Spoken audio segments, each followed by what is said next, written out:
brought to you by Silver Pumps and Motors. Top quality और consistent performance के लिए सिर्फ सिल्वर पंप्स नाम याद रखना. పాన్ ఇండియా ఇమేజ్ ను హ్యాండిల్ చేయడంలో యష్ తడబడుతున్నారు. ప్రభాస్ ఈజీగా ఓవర్కమ్ చేసిన సిచ్యువేషన్ ను యష్ హ్యాండిల్ చేయలేకపోయారు. ప్రెజెంట్ నేషనల్ లెవెల్లో ఈ టాపిక్ మీద డిస్కషన్ జరుగుతోంది. ముఖ్యంగా యష్ లేటెస్ట్ మూవీ టాక్సిక్ కి సంబంధించిన అప్డేట్ తర్వాత రాకీ భాయ్ ఫ్యాన్స్ డైలమాలో పడ్డారు. కేజీఎఫ్ సిరీస్ తో నేషనల్ లెవెల్లో స్టార్ ఇమేజ్ అందుకున్నారు శాండల్వుడ్ స్టార్ హీరో యష్.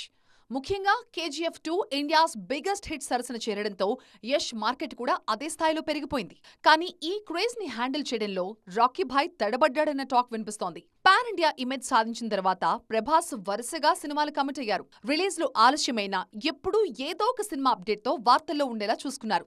దీంతో నేషనల్ సూపర్ స్టార్ గా ప్రభాస్ ఆడియన్స్ కి మరింత దగ్గరయ్యారు. అన్ని పాన్ ఇండియా సినిమాలే అయినా ఒకేసారి 2-3 ప్రాజెక్ట్ సెట్స్ మీద ఉండేలా చూసుకుంటున్నారు ప్రభాస్. గతేడాది నుంచి రిలీజ్ల మధ్య గ్యాప్ కూడా మాక్సిమం తగ్గించేశారు. ఈ రేంజ్ స్పీడ్ చూపించడంలో తడబడుతున్నాడు రాకీ భాయ్. 2022 ఏప్రిల్లో కేజీఎఫ్ 2 రిలీజ్ అయింది.